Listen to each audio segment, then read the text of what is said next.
रुड़की के मंगलौर में ward number 18 के सभासद जुल्फिकार ने आयुष्मान कार्ड कैंप का आयोजन किया। इस कैंप में बड़ी संख्या में लोग पहुंचे और इसका लाभ उठाया। कैंप में आए लोगों ने जुल्फिकार की सराहना की, साथ ही ये भी कहा कि इस तरह के कैंप लगातार आयोजित होते रहने चाहिए ताकि लोगों को इसका लाभ मिल सके।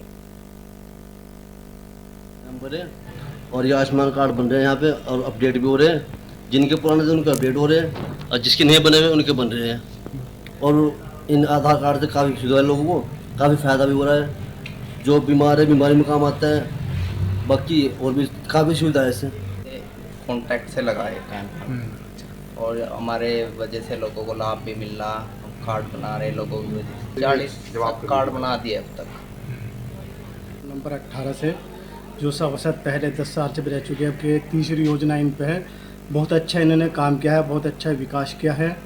और आँखों का भी अक्सर कैंप लगाया जाता है, इसीलिए आज आयुष्मान का भी कैंप लगाया गया है यहाँ पे। आयुष्मान कार्ड बनवाने के लिए, क्योंकि हमारे मेंबर साहब जो है यहाँ के वार्ड नंबर 18 के, तो वो काफ़ी अच्छा काम कर चुके हैं। पहले भी 3 बार से वो यहाँ के मेंबर बन चुके हैं और अब तक उन्होंने जितना भी काम किया है यहाँ हम लोगों के लिए अच्छा ही किया है सब कुछ। इसलिए हमारी यही दरख्वास्त है सबसे कि अब तक यहाँ पर आए हैं आयुष्मान कार्ड बनवाने के लिए।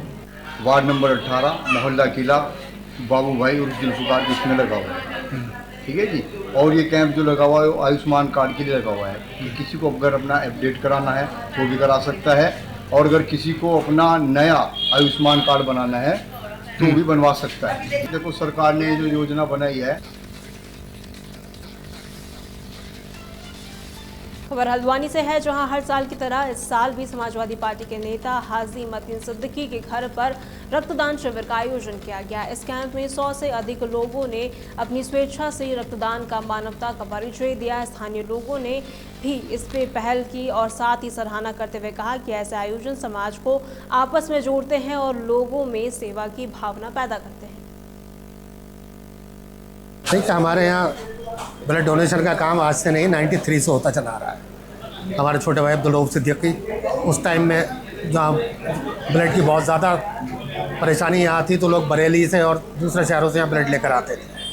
उस दौर में छोटे भाई अब्दुल रऊफ सिद्दीकी के पास कम से कम 1000-800 लोगों की टीम थी और वो लोग यहीं बेस अस्पताल में और जहाँ भी ज़रूरत पड़ती थी क्रॉस मैच करके हाथों हाथ उस वक्त ब्लड दिया जाता था और चढ़ता था। यहाँ की जनता को बहुत ज़्यादा परेशानी होती थी। उन्होंने उसके लिए तो वो रात के 2 बजे 3 बजे किसी भी समय कोई आ जाए तो उसे ब्लड मिलता था। उसके अलावा उन्होंने ब्लड बैंक के लिए भी काफ़ी आंदोलन किया और उन्हीं की देन है कि यहाँ आज ब्लड बैंक है और उसके बाद 2-3 प्राइवेट भी खुल गए हैं। तो आज समस्या तो नहीं है, लेकिन उसके बाद भी ब्लड की कमी महसूस होती रहती है। देखिए हमारे जो आयोजन है ये हम तो काफ़ी पुराना, मेरे बड़े भाई मरहूम अब्दुल रऊफ सिद्दीकी उनके दौर में सन ये 95-96 की बात है। उस टाइम में ब्लड बैंक नहीं होता था हल्द्वानी में, तो लगभग 800 लोगों का ग्रुप उनके पास था। जितने बेस हॉस्पिटल के सामने मेडिकल स्टोर हैं सब पर वो जमा रहती थी। जिसको ब्लड चाहिए होता था भाई अब्दुल रऊफ सिद्दीकी संपर्क करता था, उसको ब्लड मिलता था। नहीं तो उससे पहले लोग नैनीताल जाते थे, बरेली जाते थे ब्लड के लिए। तब से उसी समय बड़े भाई मरहूम अब्दुल रऊफ सिद्दीकी साहब ने अपनी ज़िंदगी में एक आंदोलन भी किया था बड़ा, जिसके बाद बेस हॉस्पिटल में ब्लड बैंक बना था। उसके बाद से हम लोग लगातार 1 साल में 2-2 बार भी ब्लड डोनेशन कैंप लगाते हैं। और इस बार जो लगाया है ये प्यारे प्यारे आका हुजूर नबी करीम सल्लल्लाहु अलैहि वसल्लम की 15वीं यौम विलादत के मौके पर। रुड़की में बीजेपी पार्षद पर बुजुर्ग से मारपीट करने का गंभीर आरोप लगा है, जिसके बाद काफी हंगामा हो गया। मारपीट का वीडियो सोशल मीडिया पर वायरल होने के बाद दोनों पक्ष सिविल लाइंस कोतवाली जहां पहुंचे, जहां पुलिस के सामने ही वे आपस में भिड़ गए। इसी दौरान पार्षद ने एक पुलिसकर्मी पर भी मारपीट का आरोप लगाया है, जिससे बीजेपी कार्यकर्ता भड़क गए। आखिर में एसपी देहात शेखर चंद्र सुयाल को मौके पर आकर स्थिति को शांत करवाना पड़ा। एक छोटी सी बात को लेकर झगड़ा हुआ था। आज इंस्पेक्टर कोतवाली ने उनको शाम का समय दिया था, तो बताया जा रहा है कि दिन में एक बार पुनः ये झगड़े थे और कोई इसमें 2 पक्ष वाली बात नहीं, पड़ोसियों का आपस में झगड़ा है। और अभी जो आप वीडियो मुझे बता रहे हैं उसके आधार पर हम पूरा प्रॉपर उसको चेक करेंगे और जो लीगल कार्रवाई बनेगी वो लीगल कार्रवाई। मेरी दुकान पे आए क्योंकि वो मुस्लिम मोहल्ले क्षेत्र है जहाँ मैं रहता हूँ। इन्होंने आगे वहाँ बलवा करा, मेरी चैन तोड़ी, मेरे और मेरे पापा के साथ इन्होंने मारपीट करी, क्योंकि इनका जो इस दूसरे में से मारपीट करी दाऊद, उसका बाप लईक अहमद हिंदू देवी देवताओं का देवता था। मेरा सुबह उससे मारपीट हुई थी। इन्होंने चुप राम मंदिर के टाइम पे भी झगड़ा करा, 1 साल पहले भी झगड़ा करा था, चिट कटी थी यहाँ पर 151 में हुआ था। इसके अलावा वो 200 जने वहाँ पर आए, इन्होंने आते ही हम आते 3-4 जने, जबकि मैं 1.5 घंटे से लोकपाल परमार जो SSI है उन्हें 1.5 घंटे से फोन कर रहा था कि यहाँ पे झगड़ा करना चाहते हैं, तब भी यहाँ पुलिस नहीं भेजी गई। इन्होंने 200 जनों रुड़की के नारसन ब्लॉक के एक गांव में ग्राम प्रधान पर सड़क निर्माण के नाम पर लाखों रुपए के गबन का गंभीर आरोप लगा है। गांव के धीरेन्द्र सिंह राणा और कुछ अन्य ग्रामीणों ने आरोप लगाया है कि 2023-24 में सड़क बनाने के लिए ब्लॉक के अधिकारियों के साथ मिलकर लाखों रुपए निकाल लिए गए, लेकिन कोई काम नहीं हुआ। जब ग्रामीणों ने सूचना के अधिकार के तहत जांच रिपोर्ट मांगी तो हाल ही में 2 कच्चे रास्तों पर आनन फानन में पत्थर डलवा दिए गए। ग्रामीणों ने इस पूरे मामले की शिकायत उच्च अधिकारियों से की है, लेकिन उनका आरोप है कि अधिकारी भी इस पर कोई ध्यान नहीं दे रहे हैं, जिससे ब्लॉक के अधिकारियों की भूमिका पर भी संदिग्ध स्थिति बनी हुई है। शिकायत हमने करी थी जिसमें 14 तारीख में 7वें महीने में, उसमें 6 तारीख में जांच के लिए भी आई थी टीम और उसमें वो जांच करके ले गए थे, लेकिन अभी कोई रिपोर्ट नहीं आई उसमें। उधर और चक्रोड़ थी, उनके लिए भी शिकायत करी थी, उसमें भी पहले पैसा खा लिया गया, मतलब मस्ट्रोल निकाल लिए गए और बाद में काम करवाया जा रहा था वहाँ पे। तो और आज ये है, मैंने एक 18 तारीख में सूचना के अधिकार में मांगा था, वो देहरादून मैंने डाली थी सूचना के अधिकार, और फिर एक 26 तारीख में डाला, इसी 26 में 8वें महीने में, और इसमें 26 तारीख में डाला है और आज के दिन 29 तारीख में आज यहाँ पे काम करवाया जा रहा। इसमें जो सड़कों का पैसा खा रखा है, इसमें 5/12/2023 5/1/2024 तक इसमें काम हो रखा है। उस टाइम पे ये दिखा रखी हैं कागजों में, और बनवाई ये आज जा रही है 29 तारीख में 8वें महीने में 2025 में। 2023-24 में इसका पैसा खा लिया गया। 23-24 में इस गांव के प्रधान कौन थे? मामला ये है, जोन से रोड बन रही है, इसका 23-24 में पैसा आ चुका और उस पर पत्थर का काम अब चालू कर रहा है। ऐसा क्या? भ्रष्टाचारी कर रहा है अपना, और क्या करना। पहले तो शिकायत के बाद अब काम चालू कर रहा है, कि वीडियो वगैरह सब बनकर जा चुकी, अधिकारी जाँच करके ले जा चुके, तो अब कार्रवाई इस पर क्यों हो रही? प्रधान पर कार्रवाई क्यों नहीं हो रही? रास्ते देश में कैंसर के बढ़ते मामलों पर अपोलो हॉस्पिटल के वरिष्ठ सर्जिकल ऑन्कोलॉजिस्ट डॉक्टर SVS देव ने गहरी चिंता व्यक्त की है। हल्द्वानी में आयोजित एक प्रेस कॉन्फ्रेंस में उन्होंने कहा कि कैंसर के मामले दोगुनी रफ्तार से बढ़ रहे हैं, जिसके पीछे खान पान में बदलाव, खराब जीवन शैली, पर्यावरण प्रदूषण, कीटनाशकों का इस्तेमाल और दूषित पानी जैसे कई कारण हो सकते हैं। डॉक्टर देव ने कहा कि कैंसर से लड़ने के लिए योग एक रामबाण इलाज है। उन्होंने बीजेपी नेता मनोज पाठक का उदाहरण देते हुए कहा कि योग और मजबूत इच्छा शक्ति की मदद से कैंसर जैसी गंभीर बीमारी से लड़ाया जा सकता है।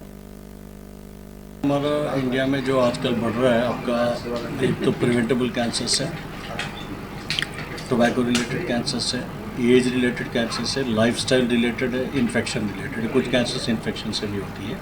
तो जैसे हमें वेस्टर्न लाइफस्टाइल जो अभी अडॉप्ट कर रहे हैं इंडिया में पिछले 20-30 साल से, उसके वजह से कुछ कैंसर जैसे ब्रेस्ट कैंसर है, ओवेरियन कैंसर है, कोलोरेक्टल कैंसर है, ये सब लाइफस्टाइल डिसीजेस है। वेस्टर्न लाइफस्टाइल्स, खाना पीना, आपको फिजिकल एक्टिविटी कम हो रहा है, हाई फाइबर डाइट है, पिज़्ज़ास है, बर्गर्स है, जंक फूड है, सब है, इनकी वजह से सब कैंसर बढ़ गया।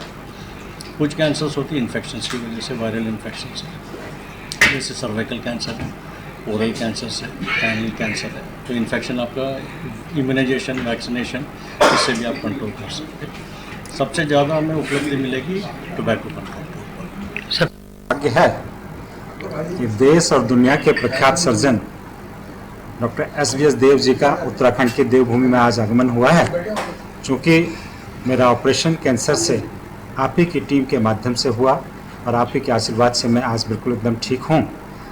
मुझे लगता है बहुत अच्छी अनुभूति आपके मार्गदर्शन के माध्यम से, और विशेष रूप से जो स्वयं की रिकवरी के लिए योग को मैं व्यवहार में लाता था, वो समाज के बीच में आप सबके साथ ला रहे हैं, उसको आपने बहुत प्रोत्साहित भी किया है। और डॉक्टर सौरभ नंदी जी भी हमारे बीच में आए हैं, आपकी टीम आई है, उनका बहुत स्वागत, बहुत अभिनंदन। और श्रेष्ठ व्याख्यान के माध्यम से हम सबको जो दिशा निर्देश दिए हैं, और आज की तरह का जिस तरह से हम सब लोग रसायन का उपयोग करते हुए खान पान में, बाकी अन्य चीज़ों में कर रहे हैं, इस सब से भी एक संदेश ये जाएगा कि हम अपने खान पान को, अपने दैनिक जीवन को ठीक करते हुए, बीमारियों से बचते हुए और दवाई फ्री जीवन योग को व्यवहार में लाते हुए लाएं। दासीन संप्रदाय के संस्थापक भगवान श्री चंद्र की 531वीं जयंती के उपलक्ष्य में रानीपुर हरिद्वार के श्री चंद्राचार्य चौक पर 3 दिवसीय कार्यक्रम का भव्य शुभारंभ किया गया। इस मौके पर भगवान श्री चंद्र की प्रतिमा का पूजन किया गया। कार्यक्रम में पूर्व मुख्यमंत्री और सांसद त्रिवेंद्र सिंह रावत, योग गुरु स्वामी रामदेव, श्री पंचायती उदासीन बड़ा अखाड़ा के कोठारी महंत राघवेंद्र दास और श्री पंचायती उदासीन नया अखाड़ा के महंत भगत रामदास ने दीप प्रज्वलित कर शोभा बढ़ाई। श्री चंद्र भगवान हमारे सनातन के गौरव है, ऋषि परंपरा के और सिद्धों की सिद्ध है। तो उनको प्रणाम करते हुए उन्होंने जो सपना था मानवता के लिए एकता का, समानता का, सबके जीवन में पवित्रता का, धार्मिकता का, उस संकल्प को मूर्त रूप देने के लिए हम प्रतिबद्ध हैं। दासीन आचार्य भगवान श्री चंद्र जी का हम लोग 531वां जन्म उत्सव मना रहे हैं। उदासीन महान परंपरा है। सनक सनातन सनत कुमार जो भगवान विष्णु के प्रथम अवतार हैं, उन्होंने उदासीन परंपरा चलाया। इसके बाद में तापस भेष विशेष उदासी 14 वर्ष राम वनवासी, भगवान श्री राम भी 14 वर्ष वन में रहे उदासी बन करके। फिर परंपरा धीरे धीरे कहीं न कहीं लुप्त होती गई। तो उदासीन आचार्य भगवान श्री चंद्र जी महाराज गुरु नानक जी के घर में जन्मे और उन्होंने उदासीन परंपरा की दीक्षा ली।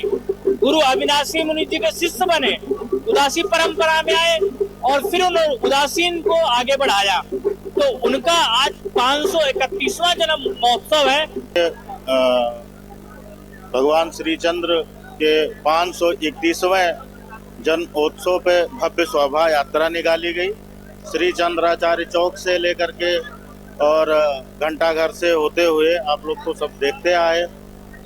बढ़िया भव्य शोभा यात्रा निकाली गई जिसमें झांकियां थी 9-10 और पूरे हरिद्वार के संत महंत थे। देहरादून के भाववाला गांव में घर की झाड़ियों में विशालकाय किंग कोबरा छिपा मिला। सांप को देखकर पूरे इलाके में दहशत फैल गई। सूचना मिलने पर वन विभाग की टीम मौके पर पहुंची, जिस पर किंग कोबरा ने हमला भी किया। काफी मशक्कत के बाद वन विभाग की टीम ने कोबरा को सुरक्षित पकड़ लिया और उसे जंगल में छोड़ दिया। गणेश चतुर्थी के समापन पर हल्द्वानी में इस बार एक नई पहल की जा रही है। पर्यावरण को बचाने के लिए गणेश मूर्तियों को नदियों और तालाबों में विसर्जित नहीं किया जाएगा। इस अनोखी शुरुआत की मांग सबसे पहले पहाड़ी आर्मी के संस्थापक हरीश रावत ने सिटी मजिस्ट्रेट को ज्ञापन सौंपकर की थी। उन्होंने कहा कि मूर्ति विसर्जन से नदियों का जल प्रदूषित होता है, जिससे पर्यावरण को गंभीर खतरा पैदा होता है। उन्होंने लोगों से अपील की है कि वे पर्यावरण संरक्षण में सहयोग दें और जल स्रोतों में मूर्तियों का विसर्जन ना करें।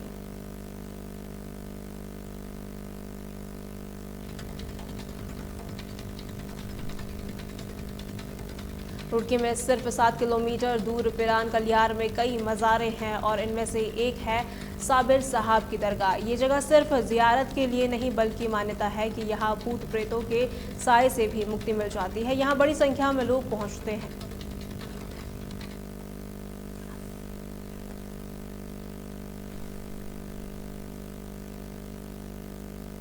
पाक की जो दरगाह है, विश्व प्रसिद्ध जो दरगाह है, बहुत दूर दूर से जारीन आते हैं, लाखों की तादाद में आते हैं और जो लोग जो भी मन्नत लेकर आते हैं वो उनकी मन्नत पूरी होती है। और जो एक बात मानने की जो हाजी वाले आते हैं, हाजी जिनके लोग होते हैं वो हाजी लगाते हैं और वो भी ठीक इलाज यहाँ से ठीक होके जाते हैं।